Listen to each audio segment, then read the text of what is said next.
Me llamo Rubén Torres y tengo 47 años, aunque, si soy sincero, siento como si ya hubiera vivido 3 vidas. Nací en Apizaco, un pueblito de Tlaxcala que muchos ni ubican bien en el mapa. Pero para mí, era el mundo entero. Crecí en una casa chiquita, con paredes de adobe y techo de lámina, que tronaba bien feo cuando llovía. Mi papá la levantó a puro brazo, con ayuda de unos compadres. Tenía un cuartito para mis papás y otro donde dormíamos los 7 hermanos, todos apretujados en 2 camas. Yo era el cuarto, justo en medio, ni el más grande pa' que me hicieran caso, ni el más chico pa' que me apapacharan. Mi mamá vendía tamales en la esquina de la iglesia. Se levantaba a las 3 de la mañana, molía el nixtamal, cocía la carne, y yo ahí andaba de escuincle, llevándole la vaporera a la parada del camión. A veces me dejaba probar uno calientitos antes de que saliera el sol. Era lo más rico del mundo.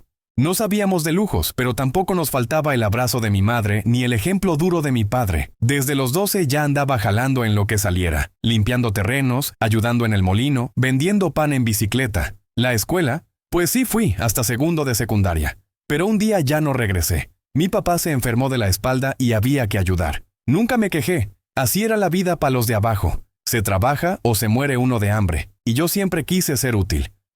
A los 18 ya trabajaba de tiempo completo con un tío albañil. Me gustaba ese trabajo, fíjate. El cemento, el polvo, los bloques. Había algo bonito en ver cómo de la nada salía una casa, una barda, una escalera. Algo que se queda ahí aunque uno ya no esté. Pero lo más bonito que me pasó en esa época fue conocer a Marta. Fue en la fiesta de San Luis, la patrona de Huamantla. Yo había ido con unos amigos a ver los tapetes de acerrín, y ahí estaba ella, con un vestido amarillo y esa risa que sonaba como campanitas. Nos presentaron unos conocidos. Ella trabajaba en una tienda de ropa, era hija única, muy pegada a su mamá. Y aunque al principio me tiraba de loco, al mes ya nos veíamos todos los domingos. Al año ya vivíamos juntos en una casita rentada. Marta era luz, tenía una manera de hablarme que me hacía sentir importante. Como si yo fuera algo más que un obrero sin estudios. Ella soñaba con tener un local propio, vender ropa, tener hijos, hacer las cosas bien. Y yo solo quería verla feliz. Pero el dinero nunca alcanzaba. Pagábamos renta, comida, gastos, y se iba el mes volando. Yo me partía la espalda en las obras, a veces hasta sábados y domingos, y aún así, nada. Y fue ahí cuando empecé a pensar en el norte. No era la primera vez que lo pensaba. Desde chavo escuchaba historias de gente que se iba, que allá ganaban en dólares, que mandaban dinero y levantaban casas de 2 pisos. Pero Marta no quería. Me decía que eso era muy peligroso, que allá se perdía uno, que prefería una vida modesta pero con dignidad. Y yo la entendía. Pero también sentía un hueco, una impotencia, una rabia silenciosa de no poder darle más, de verla contar monedas para el gas, de verla recortar sus propios sueños. Hasta que un día, después de una cena en silencio, le dije: si algún día nos vamos, será juntos. No te dejo. No me dejes tú tampoco. Ella no contestó de inmediato. Solo me tomó la mano. Y así, meses después, tomamos la decisión que cambiaría todo. Hoy estoy aquí, en un lugar que apenas se puede llamar refugio. Una bodega abandonada, con colchones viejos, olor a humedad, y un frío que no se va nunca, aunque sea verano. Estoy solo. Completamente solo. Y me lo repito cada día. Cruzamos juntos. Y ahora estoy aquí solo. No sé en qué momento perdí todo. Pero si estoy grabando esto, es porque tal vez alguien allá afuera necesita oírlo. Porque a veces compartir el dolor es la única manera de que no te ahogue. A veces, cuando cierro los ojos y el silencio de este lugar me deja pensar, me gusta regresar a una tarde muy específica. No sé por qué esa y no otra. Quizá porque fue simple, pero también porque ahí estaba todo. El amor, la rutina, los sueños. Fue un domingo de esos que parecen no pasar a la historia, pero para mí, fue uno de los más felices. Vivíamos en una casa prestada por una tía de Marta, en la colonia El Carmen, allá en Apizaco. Era una casita chiquita, con un solo cuarto, cocina y baño compartido con los vecinos. Las paredes eran de bloc sin repellar, y la puerta no cerraba bien, pero Marta la adornaba con cortinas de flores y plantas que ponía en latas de chiles vacías. Tenía esa magia de hacer bonito lo que estaba feo. Ese domingo habíamos ido al tianguis. Yo ya había cobrado la semana, y aunque el dinero era justo, nos dimos permiso de comprar unas carnitas y una telera grande. Marta eligió jitomates frescos, cebolla morada y un manojo de cilantro bien perfumado. También se encaprichó con una rebanada de pastel de 3 leches de una señora que lo vendía en vasitos de plástico. Costaba 20 pesos. Lo pensó unos segundos y luego me dijo, «Es domingo, ¿no? Merecemos un gustito». Y se rió. Volvimos caminando, ella agarrada de mi brazo, yo cargando la bolsa. El cielo estaba nublado, pero no llovía. Olía a tierra húmeda. Pasamos por unas señoras que barrían la banqueta, y Marta les sonrió como siempre. Saludaba a todo mundo. Tenía esa dulzura que no se aprende, que se trae. Ya en casa, yo me senté a pelar los limones mientras ella picaba todo con precisión. Se ponía un delantal que decía, «La que manda aquí soy yo». Y cada vez que se lo ponía, me guiñaba un ojo. Prendimos la tele para ver un programa de concursos, de esos que ponen en el canal 13, pero ni lo pelamos. Nos la pasamos comiendo, platicando, riéndonos. Hablamos de muchas cosas.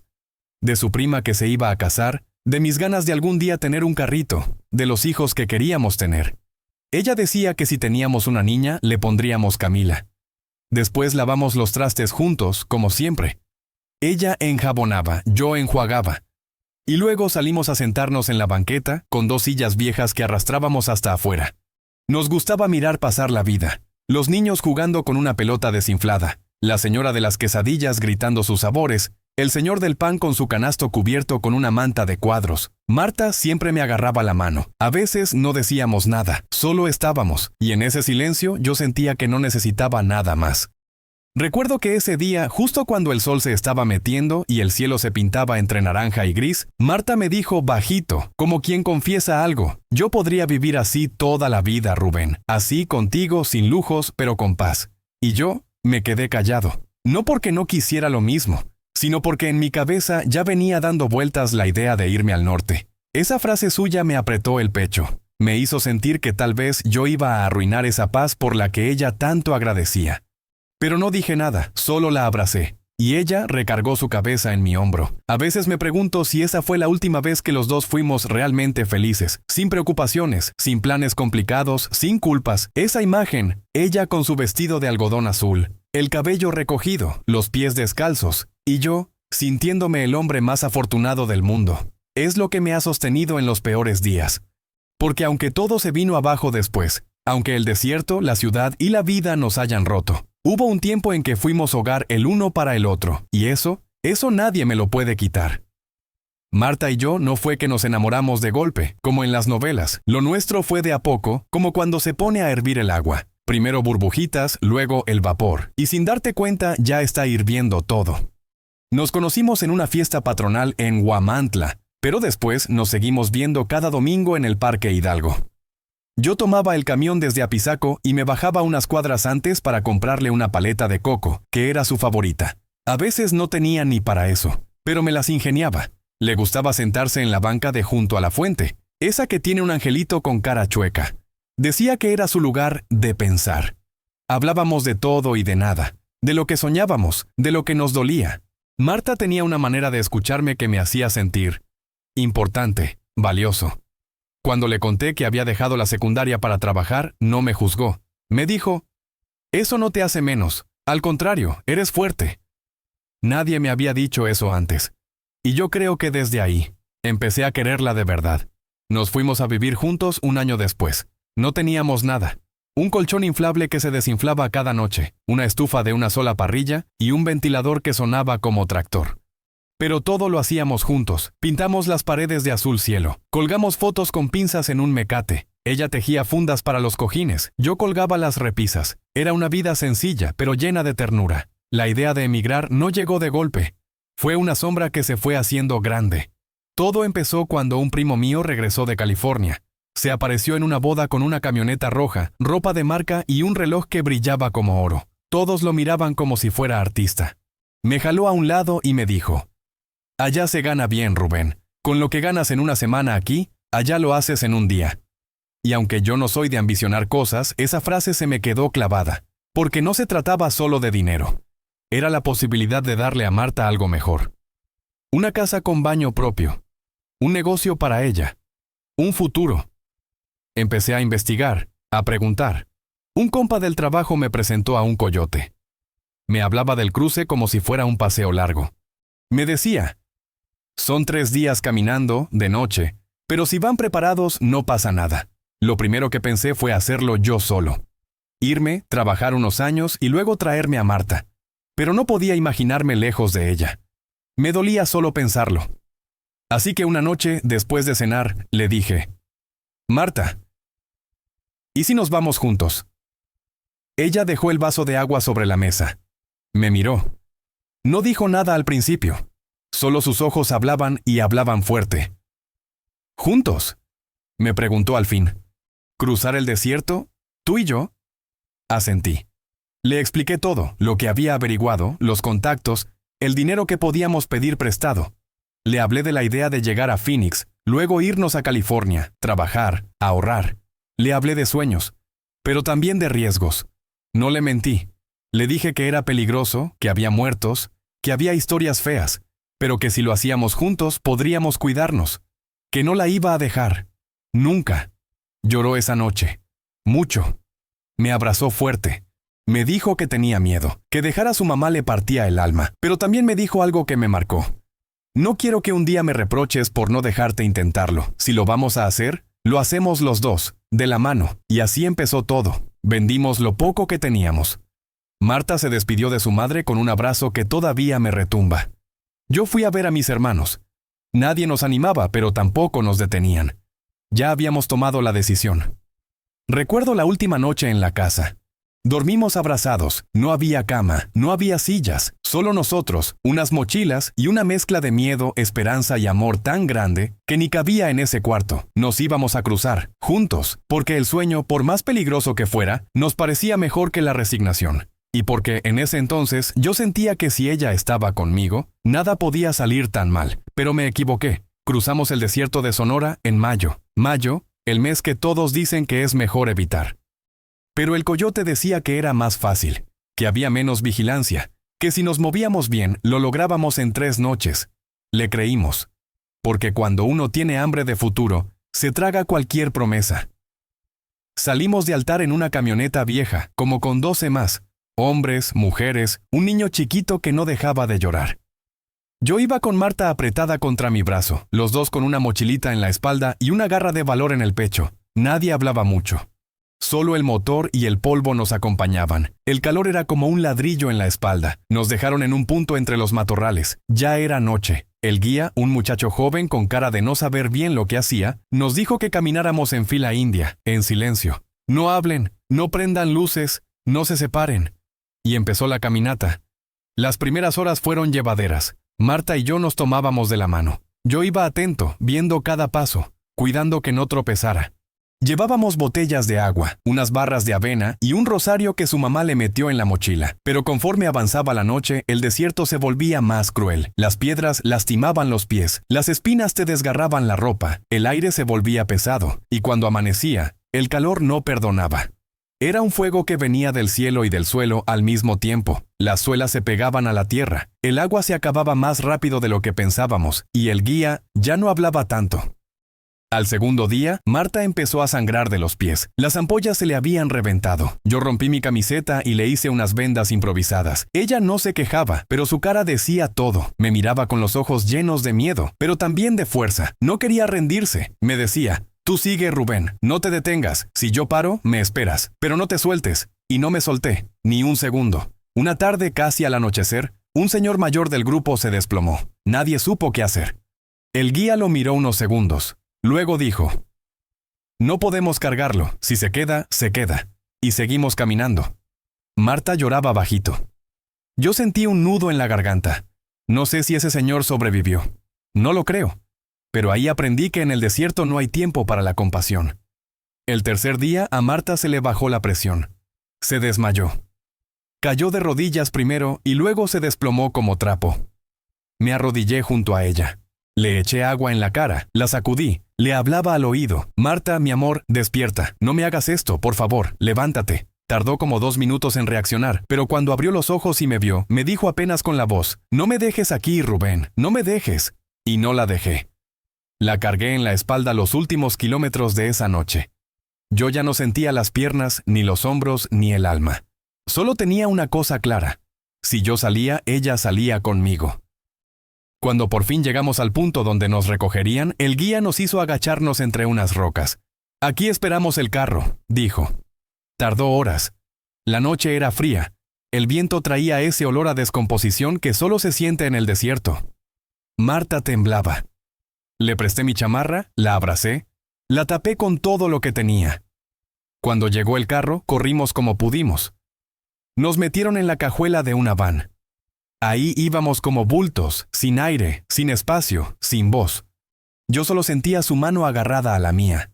Y aunque afuera ya estábamos en territorio gringo, adentro, todavía no salíamos del infierno. Nos dejaron en una casa en las afueras de Phoenix. Era un lugar sucio, con colchones viejos tirados en el piso. Olía a humedad, a miedo, a cuerpos derrotados. Ahí pasamos 2 días más, esperando que llegaran a recogernos los contactos. Comimos pan viejo y agua del grifo. Marta tenía fiebre. Yo ya no sabía si llorar, si rezar o si gritar. Y cuando por fin salimos de ahí, ya no éramos los mismos. Habíamos dejado algo en ese desierto, algo que no tiene nombre, algo que no se cura con el tiempo. Pero estábamos vivos, juntos. Eso pensábamos. Lo que no sabíamos era que lo peor todavía no había pasado. Después de Phoenix, fuimos a parar a Los Ángeles. Un compadre de mi hermano nos consiguió trabajo a los dos. Yo en una obra remodelando casas y Marta limpiando oficinas en las noches. Vivíamos en un cuartito que rentábamos por semana en una casa compartida en Boyle Heights. Era pequeño, apenas cabía un colchón inflable, una maleta y una cocinita eléctrica. Pero tenía baño propio. Y después del infierno que habíamos pasado, eso nos parecía un lujo. Los primeros días fueron de alivio. Marta comía poco, seguía débil, pero sonreía. Yo la cuidaba como si fuera de cristal. Me aseguraba de que tomara agua, que comiera, que descansara. Ella insistía en trabajar, en no ser carga, como decía. Yo le decía que no dijera eso, que estábamos en esto juntos, pero había algo en sus ojos que ya no era igual. El trabajo era duro. Me levantaba a las 5, regresaba casi a las 8. Marta salía a las 7 y volvía de madrugada. A veces apenas coincidíamos. Una cena rápida, un par de frases. Cada quien dormía por turnos. Empezamos a vivir como extraños que compartían cama. Yo pensaba que era el cansancio, que era temporal, que cuando ahorráramos un poco, todo mejoraría, que volvería a verla reír como antes. Pero no fue así. Una noche, al volver del trabajo, encontré a Marta sentada en la orilla de la cama. Tenía los ojos hinchados. Yo me arrodillé frente a ella, le tomé las manos. «¿Qué pasó, amor? ¿Te pasó algo?» Tardó en hablar. Su voz salió bajita, quebrada. «No estoy bien, Rubén». «¿Te duele algo?» «No. Es dentro. Aquí». Se tocó el pecho. «Siento que no soy yo. No me reconozco. No tengo ganas de nada». Yo no supe qué hacer. No sabía cómo ayudar. Solo la abracé. Le dije que todo iba a estar bien, que nos teníamos el uno al otro, pero los días pasaron y ella se fue apagando. Empezó a dormir más. Dejó el trabajo. No salía del cuarto. Miraba por la ventana durante horas. Yo trataba de animarla, de llevarle cosas que le gustaban, su pan favorito, música, libros, pero nada funcionaba. Un día, sin mirarme siquiera, me dijo: «Tú sí estás hecho para esto. Tú aguantas. Yo no». «No digas eso», le respondí. «Nos tenemos. Eso basta». «¿De verdad? ¿Te basta esta vida?» Esa frase se me quedó como un eco en la cabeza. No supe qué contestar, porque sí, era dura. Pero yo lo hacía por nosotros, por el futuro. Y sentí como si ella ya no lo viera igual.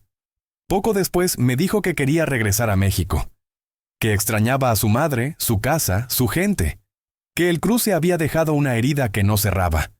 Le dije que podíamos regresar los dos, pero ella insistía en que yo me quedara.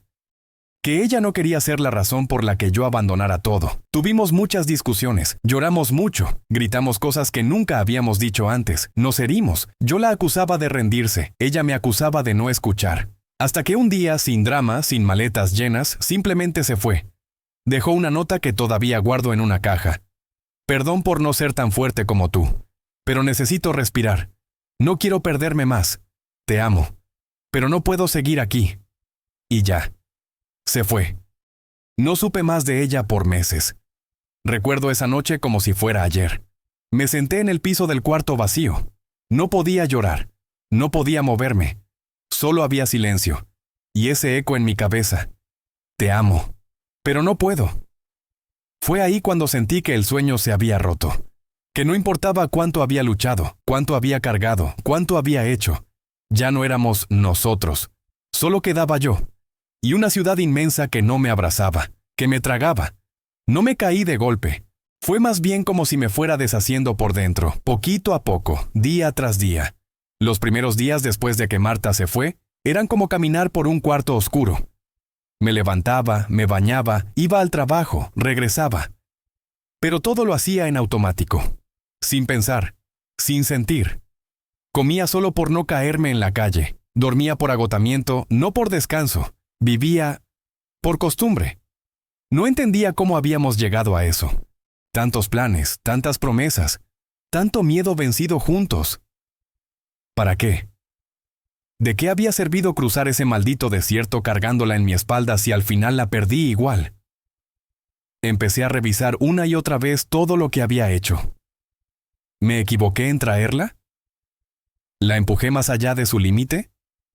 ¿Debí haberme regresado con ella cuando me lo pidió? La culpa es una cosa que no te grita, te susurra. Te va minando por dentro como el óxido. Y no importa cuánta razón creas tener. Cuando alguien que amas se va sintiéndose rota, algo dentro de ti también se rompe. Hubo noches en que me sentaba frente a la ventana del cuarto, con la luz apagada, y me ponía a imaginarla.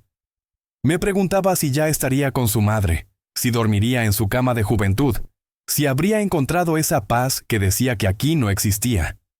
Me dolía no saber nada. Me dolía más aún no haber sido capaz de salvarla de todo esto.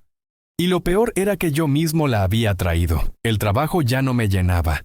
Todo me molestaba. Los ruidos, los olores, la gente hablando en inglés, los paisanos haciendo chistes como si nada pasara. Me fui encerrando. Dejé de hablar con mis compañeros.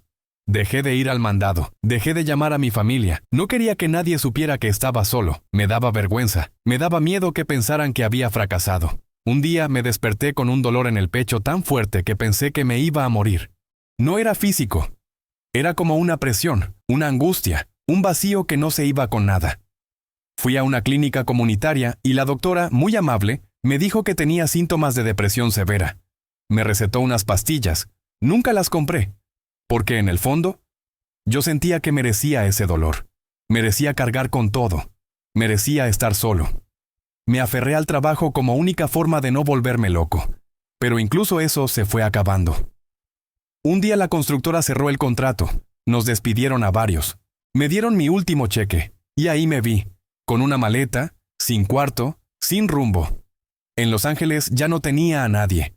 Así que tomé un camión a Las Vegas, donde un paisano me dijo que tal vez podía conseguir algo en unas obras, pero no hubo suerte.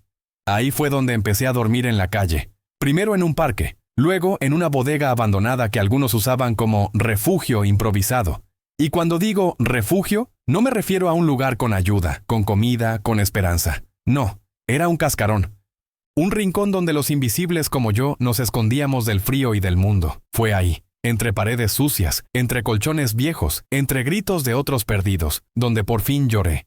Lloré como no lo había hecho nunca, como niño.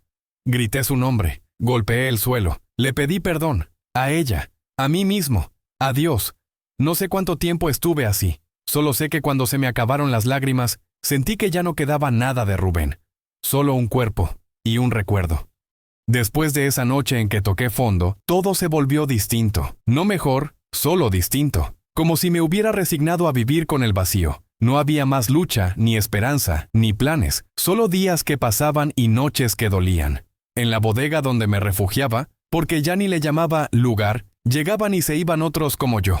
Gente rota. Gente que un día tuvo nombre, familia, propósito, y que ahora solo era parte del paisaje. Unos hablaban solos, otros se drogaban, otros simplemente dormían, como si la vida ya no les pidiera más que eso.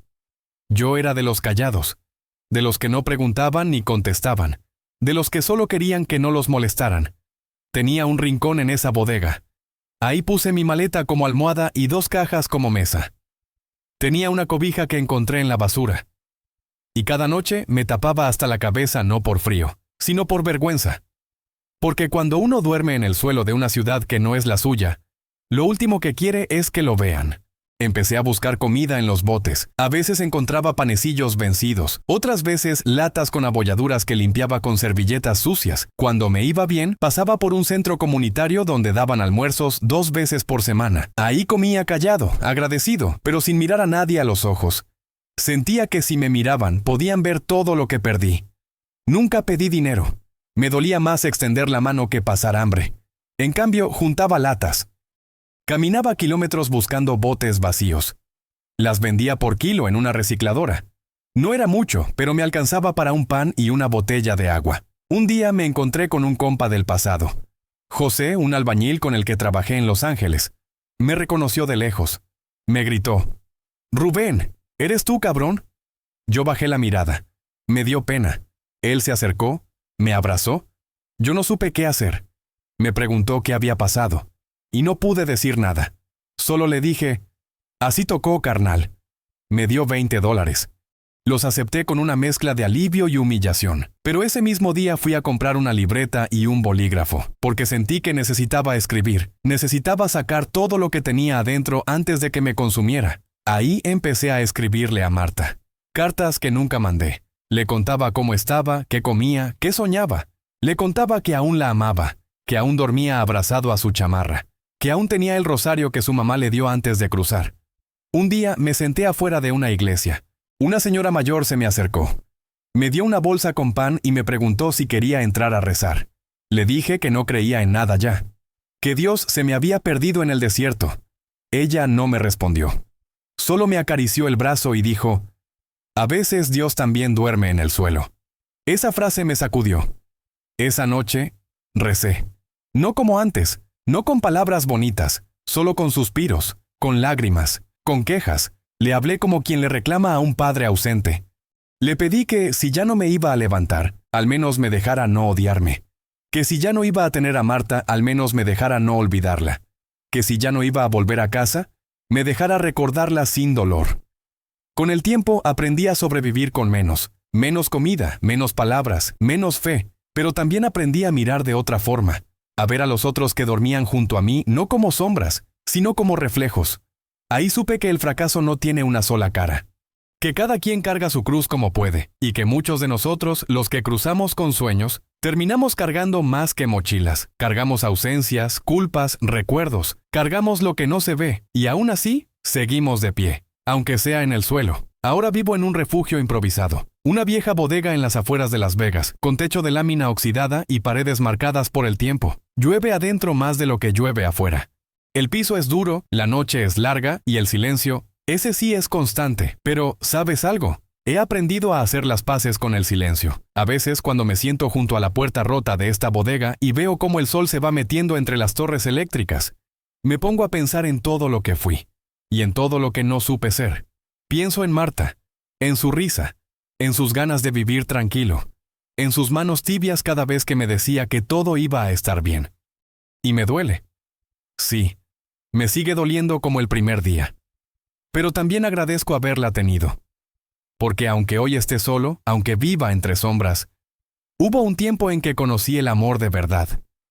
Ese que no depende del dinero, ni del lugar, ni del futuro. Ese que se da con un café compartido, con una mirada, con una mano que no te suelta ni cuando el desierto te quiere tragar. No tengo mucho ahora. Mi ropa cabe en una mochila. Mi cama es un pedazo de cartón grueso. Mi comida depende de lo que aparezca ese día. Pero tengo algo que muchos no: memoria. Y en esa memoria Marta vive. Nuestra historia vive. No me atrevo a decirle a otros qué hacer. Cada quien vive su camino como puede. Pero si estás viendo esto, si estás pensando en cruzar, en dejarlo todo por una promesa del otro lado, no lo hagas a la ligera. No creas que todo se arregla con $. No creas que el amor resiste cualquier tempestad sin cuidado. El sueño americano a veces cobra un precio muy alto. Y no siempre es justo. Pero también quiero decirte esto. Si ya lo hiciste, si ya estás aquí y te sientes perdido, no estás solo. Yo también me perdí. Yo también me caí. Y aunque sigo sin levantarme del todo, sigo aquí, respirando, recordando, y de a poco, perdonándome. Si llegaste hasta este punto, gracias. Gracias por escuchar a un hombre que ya no tiene mucho que ofrecer, más que su historia. Y si esta historia te tocó, dime desde dónde me estás viendo. Déjame un comentario. Cuéntame si conociste a alguien que también cruzó el desierto. Y si quieres escuchar más historias como esta, de inmigrantes que lo dieron todo, suscríbete al canal, porque allá afuera hay muchas voces silenciadas. Y yo solo quiero ser una de ellas que se escuche, aunque sea un ratito.